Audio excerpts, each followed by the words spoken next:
So మీ getup ఇట్లా Tom bye getup అనేది చిన్నప్పటి నుంచే ఉన్నారా? మీకు ఊహ తెలిసిన తర్వాత లేదు మీరు మారాలనుకున్నారా? అలా ఏం కాదు. నాకు ఎప్పుడు స్పోర్ట్స్ చిన్నప్పటి నుంచి స్పోర్ట్స్లో ఉండే.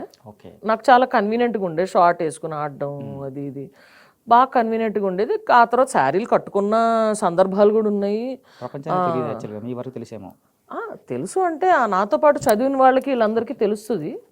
మిగతా వాళ్ళకి కూడా కట్టేదాన్ని. నేను 5 నిమిషాల్లో కట్టేస్తాను. ఎదుటోళ్ళకి కూడా చీర.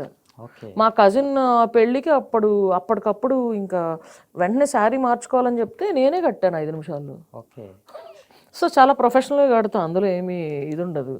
కాకపోతే నాకు ఇది కన్వీనియంట్ అనమాట. ఐ మీన్ క్యాజువల్గా ఉండడం. సింపుల్ అండి. మీరు ఇంటర్వ్యూకి పిలుస్తారు, వాళ్ళు ఇక్కడికి వస్తారు, ఓకేనా? వచ్చిన తర్వాత వాళ్ళు తయారవడానికి ఎంతసేపు పడుతుంది? అవును. గంట పడుతుంది కదా మినిమం. మొత్తం శారీ, హెయిర్, మేకప్, భోషాణం, అదంతా టైం పడుతుంది. మనకేముంది అంటే మామూలుగా అమ్మాయి అనగానే పేరెంట్స్కైనా, అంటే నేను I'm not commenting you, just asking. పేరెంట్స్కి ఒక ముద్దు చేసుకోవాలి, పిల్లలకి మంచి జడేసుకోవాలి, ఇలాగా ఉంటుంది మామూలుగా పేరెంట్స్ సంబంధించి.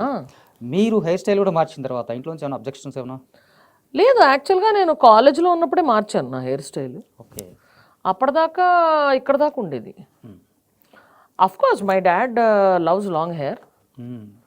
నా ఫ్రెండ్స్తో కూడా అబ్బా చక్కగా ఉంది, భలే తయారైంది. మా మమ్మీ కూడా అంటుంటుంది భలే తయారయ్యారా ఇది అది అని అంటూ ఉంటుంది. నేను ఓకే చూస్తా, అంతే, అంతకన్నా ఏం లేదు. వాళ్ళకి అలవాటు అయిపోయింది. అంటే స్టార్టింగ్లో ఉన్న నెగిటివ్ కమెంట్స్ ఎలా పెంచుకోవచ్చు కదరా అంటే ఇదే కన్వీనియంట్గా ఉందిరా, ఇంకా గుండు చేయించుకోవడానికి లేదు ఈ సినిమాల్లోకి వచ్చాక అని కంటిన్యూటీ మిస్ అవుతాయి కదా. అంటే కాలేజ్ డేస్లో అనేది, కాలేజ్ డేస్లో నాకు షార్ట్ హెయిర్ అంటే ఇక్కడ దాకా ఉండే. ఓకే. సినిమాలోకి వచ్చాకే పూర్తిగా సినిమాలోకి వచ్చా కదా. కాలేజ్ డేస్లోనే నేను మెయిన్ స్పోర్ట్స్కి వెళ్ళినప్పుడు అప్పటికంతా షార్ట్ హెయిర్. ఒకసారి ఇప్పుడు మన పెద్దోళ్ళే చెప్పారండి, ఊరుకున్నంత ఉత్తమం లేదు, బోడుగుండంత భోగం లేదని. ఊరికే చెప్పలేదు వాళ్ళు, నిజంగా బోడుగుండు. నేను ఫస్ట్ టైం గుండు చేయించుకున్నది MBAలో మెడల్ వచ్చాక, when I was a topper. అప్పుడే ఫస్ట్ టైము పుట్టు వెంట్రుకలు తీయించారు నాకు. ఓకే. MBAలో అప్పుడు మీ ఫీలింగ్ ఏంటి యాక్చువల్గా?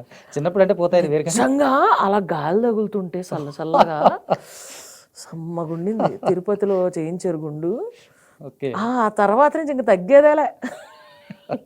ఆ తర్వాత మళ్ళీ మీరు ఎప్పుడైనా చేయించుకున్నారా గుండు? చాలాసార్లు. ఓహో. లాక్డౌన్లో కూడా ఇంట్లో గొరిగేసుకున్నా. ఓకే. గొరిగేసుకుని నీట్గా కవర్లో ప్యాక్ చేసి తర్వాత ఇంకా పంపించా. ఓహో. ఈ ఫెసిలిటీ కూడా